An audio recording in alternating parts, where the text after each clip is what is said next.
All right, ladies and gentlemen, boys and girls, patriots of all ages, welcome to In Black and White Special Edition, the January 6th edition. No, not January 6th, 2021. That was a mess. And we'll get into that today with a new special guest that we have, Mr. JAIME Miller.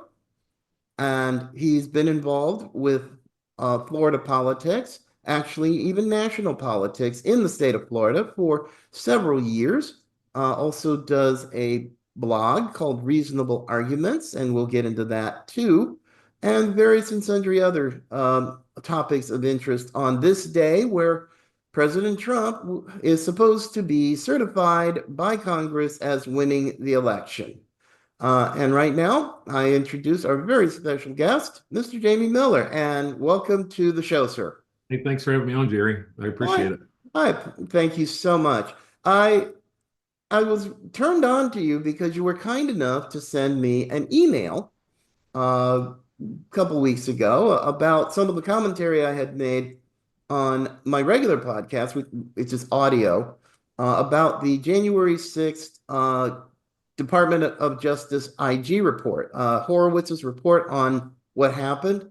And I thought, oh, well, that's very nice of them. It's like that because I was very concerned when I read certain parts of the report and what it would do to future things like this. Because, of course, you've heard that the select committee or the unselect committee, and according to President Trump, was not really a legitimate committee.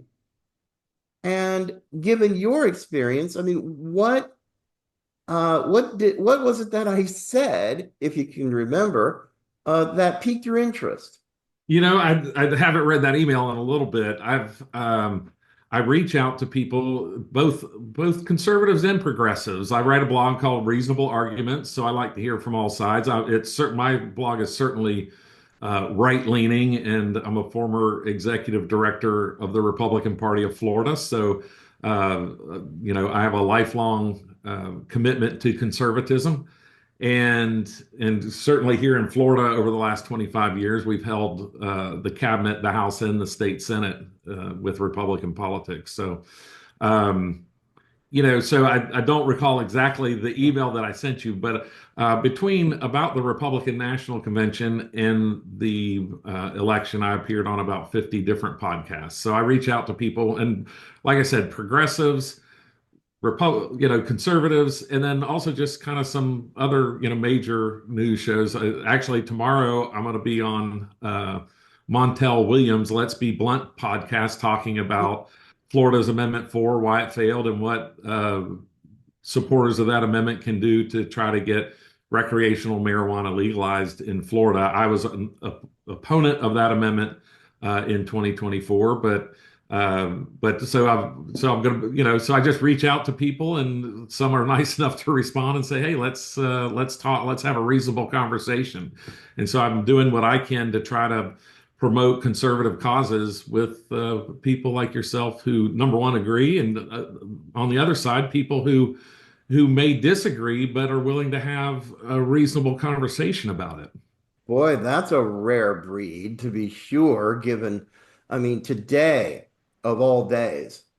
Now, of course, I look at this and I just go, oh, great, here we go again.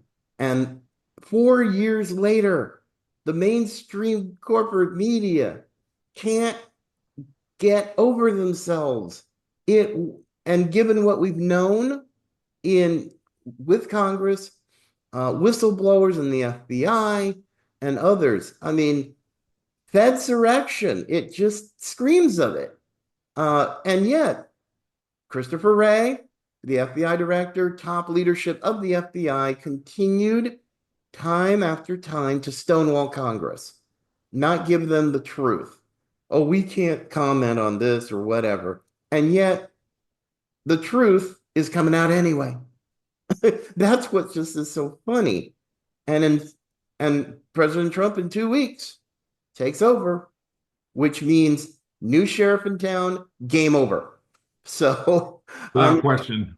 Hmm? Oh yeah. That's like So without question, there's gonna be a immediate and significant difference between what is happening today and what will start happening on January 20th. oh yeah, and especially just focusing on the FBI within the context and the fact that conservatives and MAGA all over the country and people who called me, what's happened to cash? What's happened to cash? It's like everybody relax. It's okay. Cash is fine. And Yeah, then boom came the official announcement. And as I told my friends and my listeners, yep, the sound that you're hearing are blood vessels popping because they're so angry. And of course now, well, we're going to these upper echelon leaders in the agency, like, well, we're gonna just simply resign because we don't want Cash Patel. I said, cool. good, Saves, good. saves Cash the trouble of firing y'all. It's like, because you people have lied and lied and lied. And now, of course, today, from what I've been hearing, even weather reports, there's a snowstorm that's hit DC. Hmm. Uh-uh. No, no. This certification is going to go as scheduled in the House and in the Senate. But I have to admit, Kamala Harris, as vice president presiding over, I'm sorry, I think about this and I just start to laugh. She's going to have to certify the election that she blew. I mean, she Well, totally blew it. I wrote a Substack, in my or reasonable arguments that, right out of the gate, I said there's going to be three levels of the Kamala Harris campaign. It's going to be excitement, relief, and regret. And the problem for her is she squandered that first phase. I mean, there was true excitement when she was, or I believe on the Democrat side, there was true excitement that she was going to be the nominee. There was that excitement was captured, I think, in the Democrat National Convention. But in those 30 days between, she really, even the week after the Democrat National Convention, remember all of us were saying, hey, it's been how many days and she hasn't had a press interview. She hasn't, she hid from the public. She didn't have any policies on her website. So she failed during that excitement phase to tell people who she was, what she was going to do, and how things were going to be different or better under her administration versus this failed Biden administration. And so then you look at relief. She even said it in the final words of her, and I always say when you're looking at a debate, the two most scripted moments are the opening statement and the closing statement. And her closing statement, she said something like, I'm the best person for the job because I'm neither Joe Biden nor Donald Trump. And I think that was that sigh of relief that people were like, okay, they kind of were over the excitement of Harris. And they're like, okay, the relief is, well, you're not Trump and you're not Biden. And she was going to get a lot of votes for not being those two men. But still, she never really said who she was, what she was going to do. And then, of course, regret is, what Democrats felt on election night. Oh yeah, I was here in Jacksonville on election night, and I thought to myself, wow, wow, and wow. And I know, and I had a lot of leftist trolls try to tell me that Florida's going to go blue and Trump's going to lose, and I'm going, in Florida? Now, I don't have the same level of experience that you have in Florida politics. I've only been here a few years, but there was the only way, and I mean the only way, that Trump was going to lose Florida is if the Russians hit us with a nuke. And It was going to be well, for one thing, Florida has gone through a major transformation since COVID with so many red-leaning voters leaving blue states. And that's the first time in our history that people have come to Florida because of their political ideology. And at some point we were during COVID, we were moving, I think it was 1,000 people a day here. There were a Oh, yeah. thousand people a day moving to Florida. So, I was one uh, of them. yeah, so it's not an insignificant number. And you look at what Ron DeSantis did in 20. Now, this was all built on 25 years of foundations going back to the mid 90s. And but Ron DeSantis, if you take Miami-Dade, Broward, and Palm Beach counties, three of the most liberal, most diverse counties in the United States, and you combine them, they become the size of the state of Maryland, the 10th largest state in the union. That's the population of those three counties. And Ron DeSantis won those three counties combined by, albeit a very slim margin, 5,000 votes. But I was also the director of grassroots in 2000 for the Republican Party and George W. campaign. And, 5,000, that's great compared to the 537 we won the 2000 election by with George W. So, I've seen close races in Florida before. I think I had it predicted at about a 9 point win. Of course, it ended up being 13 or 14 points. I forget the exact margin of victory, but it was a resounding victory for both Donald Trump and Senator Rick Scott. Oh, yeah. And my friends in Texas, same thing. They were loving life too. Oh yeah. And I'm like, okay, great. Have fun, guys. My Dallas, Houston, San Antonio, and all that. It's like, have fun, fellas. But I'm just at a point right now where, and I feel that sometimes I feel like a bit of a conspiracy theorist, but I can't take off the table the distinct possibility that somehow somebody is going to try and take out President Trump before January 20th. And I hate saying that because I'm not a conspiracy theorist, but given what happened in Butler, Pennsylvania, we don't know anything about that shooter except maybe his name. No digital footprint, no social media landscape. Everything was encrypted, but yet we had just at the start of the year, a few days ago, Las Vegas, the Cybertruck bombing, which that has a lot of questions that aren't answered, and of course, what happened on New Year's Eve in New Orleans, right there in the French Quarter on Bourbon Street. Um, and I mean, do you think that possibly somebody might try one more time? I think that it's a shame that Democrats have made this super toxic political environment. They are the ones who, it goes back to Barack Obama.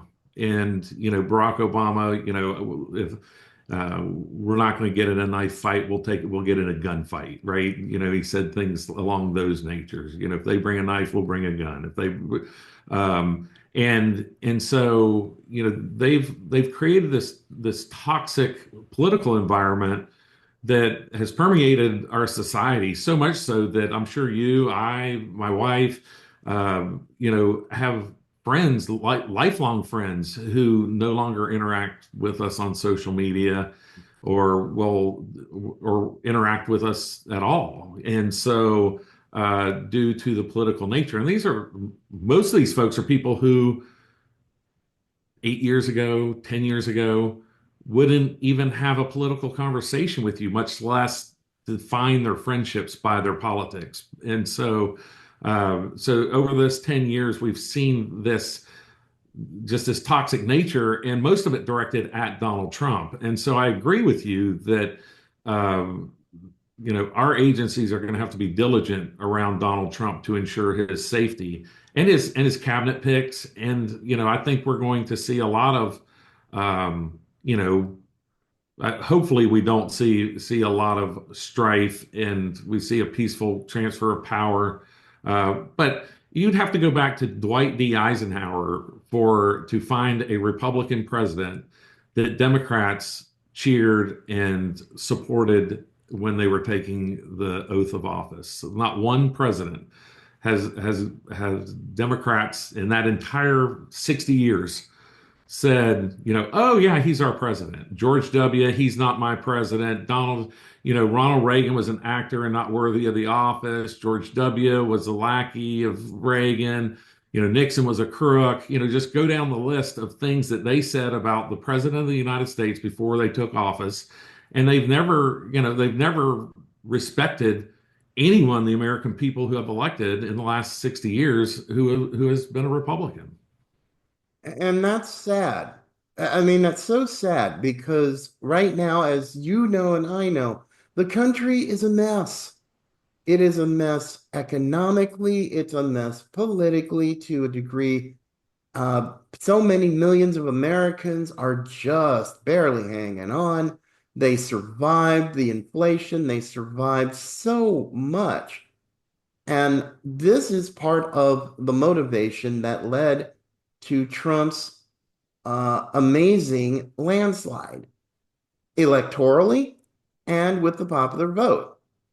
So, and I just why I'm scratching my head a lot of this because we need people are finally getting a sense of hope and optimism that things are going to get fixed. But yet you still have this one segment of people who are so ideologically driven to, I mean, just evil.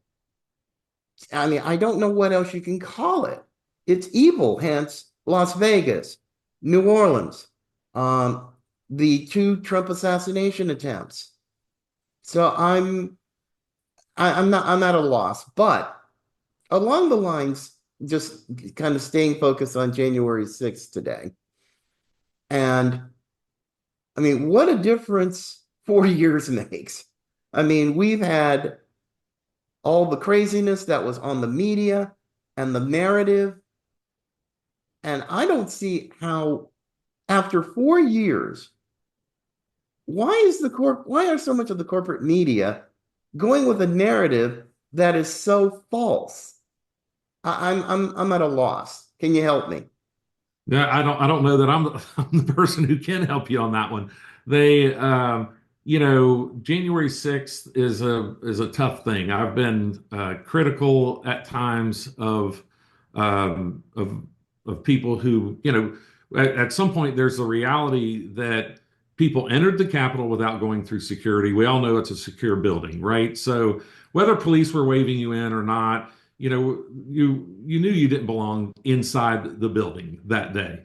And so, but we also now know that the FBI had 30 assets on the ground, at least that we know of today, that were on the ground. Now they're saying, oh well, we didn't direct them to do things. Well, if you have 30 assets on the ground, you have 30 assets on the ground. And, I've always been critical of the people who showed up with Kevlar vests and Kevlar helmets and with the appearance of doing something that they thought would be so bad that they would get fired upon. Right. And so always thought that that look was bad.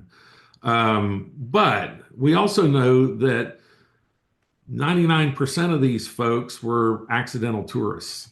And for the government to spend the amount of time and money that they spent on January 6th in comparison to the weeks of Black Lives Matter protests that took place in May and June of 2024 with very little investigation, very few arrests, and we had at one point 100 American cities on fire.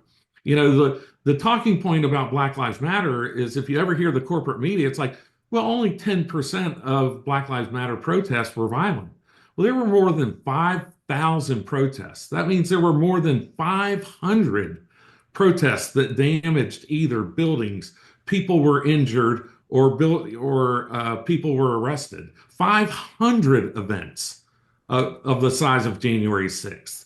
And that's out of 5,000. And so they try to minimize the impact and the illegality of those 500 protests. And they're trying to sweep that under the rug. And so when you look at, okay, the Department of Justice, and you start to say, hey, we're all equal under the law, right? Well, we clearly are not.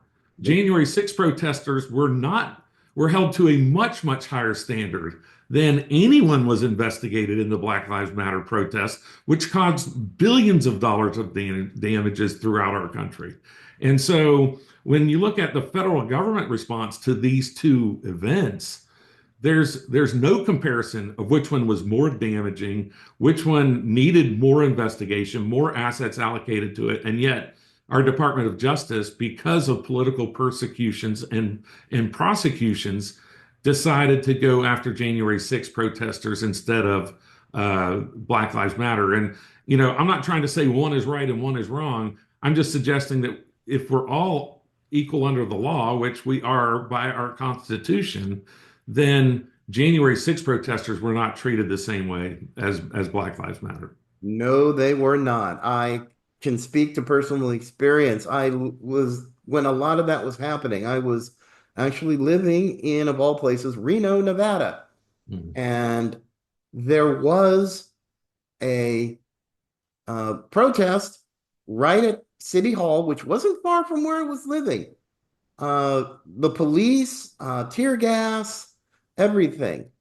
And what's really sad to me is that amongst January 6th, you, because of all the protesters, you've now had the tragic death of Ashley Babbitt by a trigger happy Capitol cop, which is really annoying to me because I have many friends across the country in law enforcement or retired law enforcement, and every one of them have said that was not a righteous kill.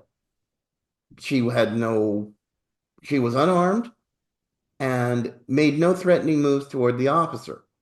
And then, of course, you find out this Michael Byrd, because he was black, I'm willing to bet, DEI pretty much, didn't, who had a history of gun related disciplinary actions, leaving his weapon there just for somebody to take. I don't know of any cop who would do that, something that stupid. And then, of course, now with the anticipated pardons that President Trump is looking to give on day one, you now have lawsuits. Tom Fitton, Judicial Watch, is filing a $30 million wrongful death suit to the government over Ashley Babbitt's wrongful death.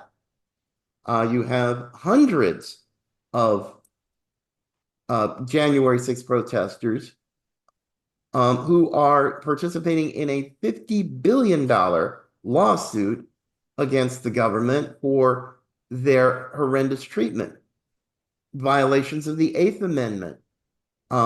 Even still today, how many of these January 6th folks who are sitting in prison haven't even had due process? So, That's unconscionable. There's no question that they, you know, at some point, I felt like some folks were, and as we find out more and more throughout this process, it seemed like there were some people that got slapped on the wrist and others for very similar infractions or just where they happened to be in the Capitol at the time, you know, got hit worse, right? And so there didn't seem to be any rhyme or reason to some of the prosecutions, and it's certainly, you know, unbelievable that people are still in jail without having had, the proper hearings to face their accusers. and that is just one of the many, oh mercy, the tragedies.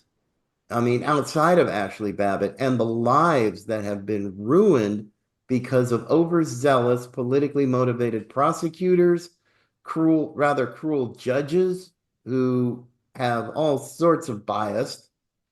And it just breaks my heart when I hear about that. And people who have even committed suicide. They were so broken that they killed themselves. And that's blood on the Biden regime's hands, whether they know it or not, like it or not, believe it or not.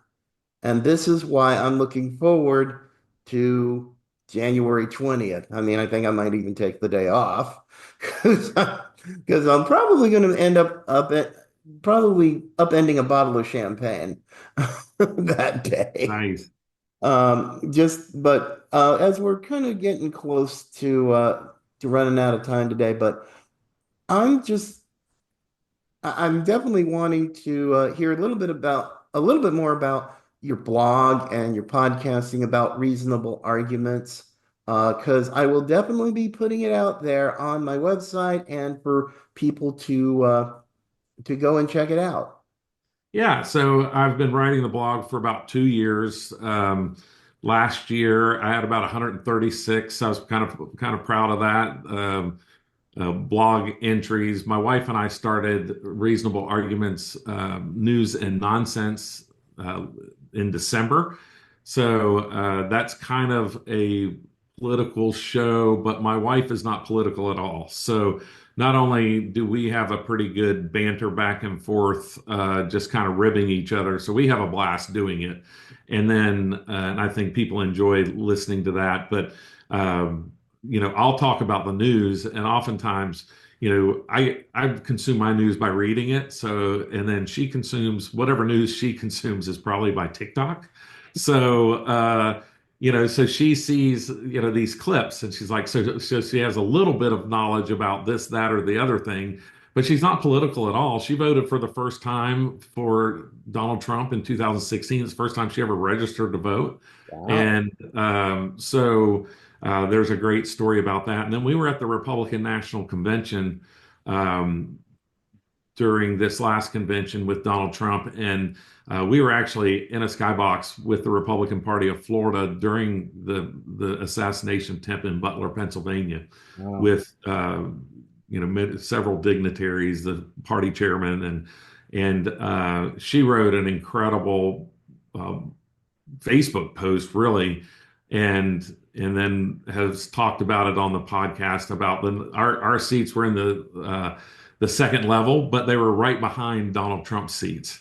And she was just overcome with emotion that first night of the convention, saying, here 48 hours ago, we were watching this man stand up with the fist in the air saying, fight, after somebody tried to take his life. And yet here he is with the courage to sit in number one with an arena with 10, 20,000 people, whatever the arena held.